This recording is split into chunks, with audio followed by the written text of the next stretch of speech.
Good evening everyone. বর্তমানে ভারতবর্ষে চলছে ধর্মের খেলা, আর মিডিল ইস্টের দেশগুলোতে চলছে বারুদের খেলা। তো আমরা কেউই যুদ্ধ চাই না, কেউই অশান্তি চায় না। তো বর্তমান যে পরিস্থিতি, তার উপরে ভিত্তি করে কোনো মানুষই কিন্তু, কোনো ভোটারই কিন্তু শান্তিতে নেই। সবাই একটা চিন্তিত, সবার মনে একটা সংশয় কাজ করছে, কি হবে কি হবে। আমি কথা বলবো আজকে আন্ডার এডুকেশনে যারা আছেন। ওয়েস্ট বেঙ্গলের যে এসআইআর প্রক্রিয়া, জঘন্য যে প্রক্রিয়ার মাধ্যম দিয়ে ভোটারদেরকে আহ, সার্বিক দিক থেকে অবিচার করা হয়েছে। সমস্ত ভোটার যারা এসআইআর এর সঙ্গে যুক্ত ছিল বা এসআইআর এর মধ্যে এসছে, এসআইআর প্রক্রিয়ার মধ্যে এসছে, প্রত্যেকটা ভোটারের সাথে কিন্তু অবিচার হয়েছে। শুধুমাত্র যারা অ্যাপ্রুভ হয়েছে তারা একমাত্র চূড়ান্ত তালিকায় নিশ্চিতভাবে পৌঁছে গেছে। কিন্তু যাদেরকে পেন্ডিং রাখা হয়েছে, আন্ডার এডুকেশনে রাখা হয়েছে, অর্থাৎ বিচারাধীন, তারা কেউই কিন্তু শান্তিতে নেই। অনেক জায়গায় আত্মহত্যা করছে। তো আমি প্রথমেই বলবো, জীবনটা কিন্তু আগে, পরিবার কিন্তু আগে। আপনারা অবশ্যই জীবনের কথা ভাববেন। ভোট কিন্তু পরে, আগে ভোটার পরে ভোট, এই কথাটা আপনারা মাথায় রাখবেন।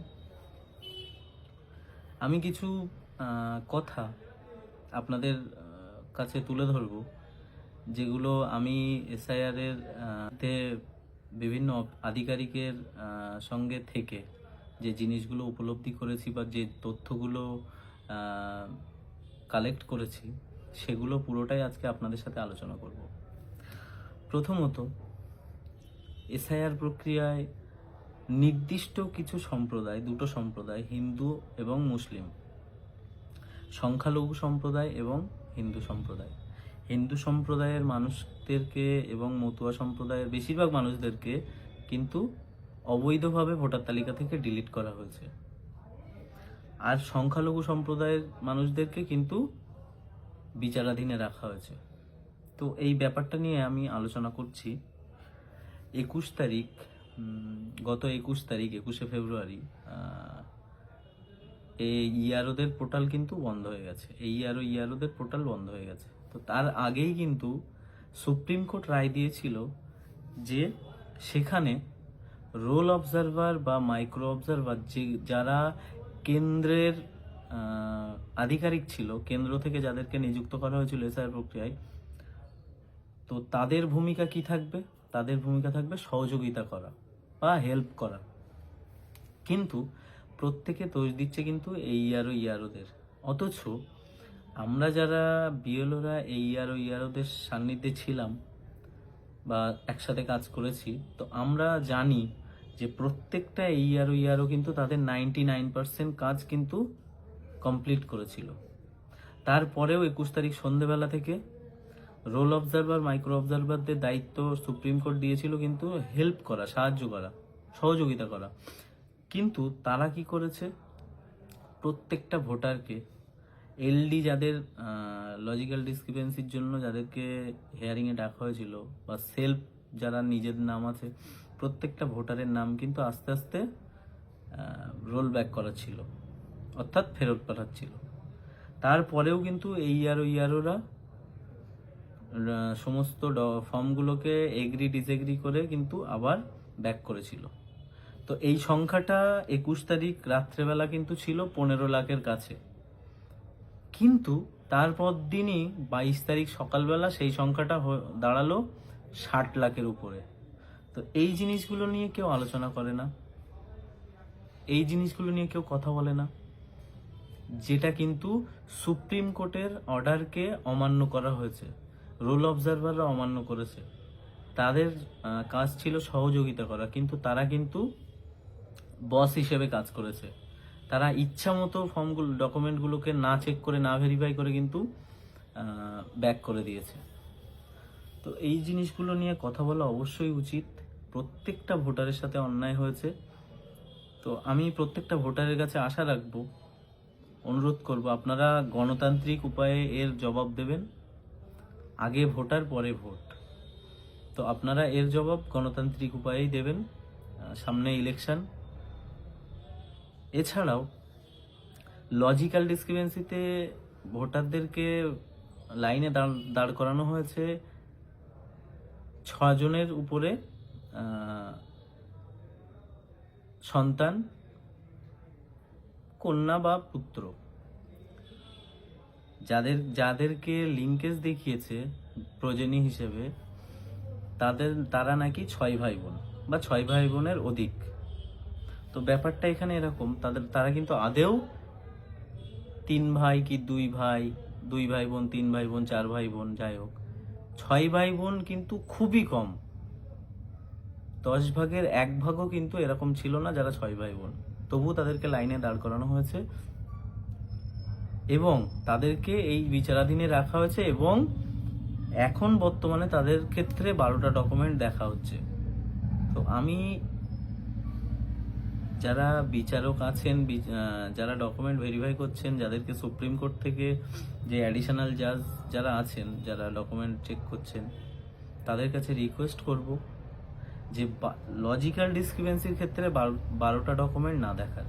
কারণ আমরা যারা বিএলও আছি, আমাদের অ্যাপে যখন এই লজিক্যাল ডিসক্রিপেন্সির জন্য নাম এসছিল, তখন কিন্তু আমাদের অ্যাপে 12টা ডকুমেন্টের কথা বলা হয়নি। আমাদের বলা হয়েছিল শুধুমাত্র যেখানে বাবার নাম আছে যে ডকুমেন্টে, সেই ডকুমেন্টই আপলোড করতে।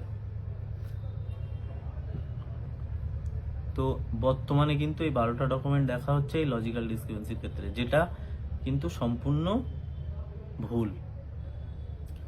এই প্রসেসটাই কিন্তু ভুল। লজিক্যালদের ক্ষেত্রে কিন্তু 12টা ডকুমেন্ট দেখা উচিত নয়। কারণ প্রথম থেকেই লজিক্যাল ডিসক্রিপেন্সির জন্য যাদের হিয়ারিং এসেছিল, তাদের ক্ষেত্রে কিন্তু 12টা ডকুমেন্টের কথা ইলেকশন কমিশনও বলেনি, সুপ্রিম কোর্টও বলেনি। তো এখন কেন দেখা হচ্ছে? আর এইটা যদি দেখা হয় তাহলে কিন্তু মহাবিপদ, ভোটারদের ক্ষেত্রে মহাবিপদ। আমরা জানি না কতটা কি হবে, কিন্তু বিএলও হিসেবে যারা বিএলও আছেন তারা কিন্তু বুঝতে পারছেন যে যদি 12টা ডকুমেন্ট দেখা হয় তাহলে কিন্তু মহাবিপদ। যদি 6 ভাই বোন হিসেবে যাদেরকে লাইনে দাঁড় করানো হয়েছে, ব্যাপারটা কিরকম? একজন ব্যক্তিকে খুনি হিসেবে সন্দেহ করা, আর সন্দেহ এবং শাস্তি দুটোর মধ্যে কিন্তু পার্থক্য আছে। একজন ব্যক্তিকে খুনি হিসেবে সন্দেহ করা, সেটা কিন্তু কখনোই প্রমাণিত হয় না যে সে খুনি। শুধুমাত্র সন্দেহের তাগিদে কিন্তু তাকে হিয়ারিংয়ে ডাকা হয়েছিল 6 ভাই বোন হিসেবে। আর বর্তমানে কিন্তু তাকে শাস্তি দেওয়া হচ্ছে, যদিও তারা 6 ভাই বোন নয়। তো সন্দেহ করা আর শাস্তি দেওয়ার মধ্যে কিন্তু অনেকটা পার্থক্য। আমি রিকোয়েস্ট করব আপনারা 12টা ডকুমেন্ট দেখবেন না। লজিক্যাল ডিসক্রিপেন্সির ক্ষেত্রে, নো ম্যাপিংয়ের ক্ষেত্রে দেখুন।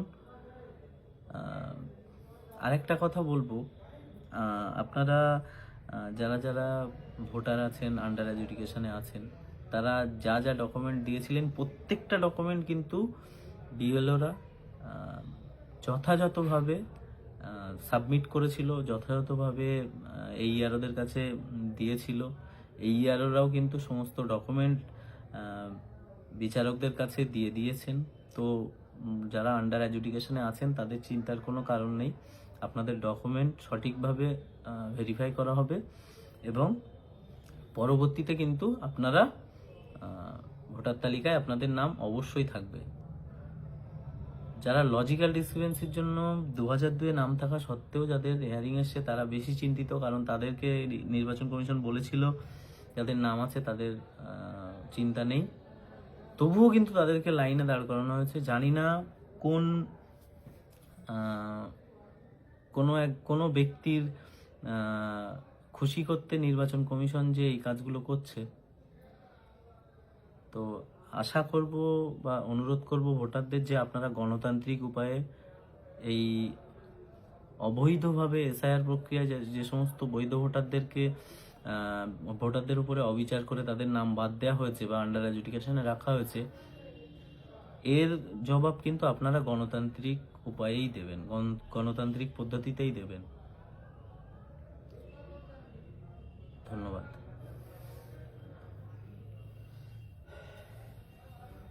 সমস্ত আহ, এই যে 60 লাখের উপরে আন্ডার এডুকেশন, সমস্তটাই কিন্তু রোল অবজারভার বা মাইক্রো অবজারভারদের কীর্তি, যেটা আমরা বিএলওরা সবাই জানি।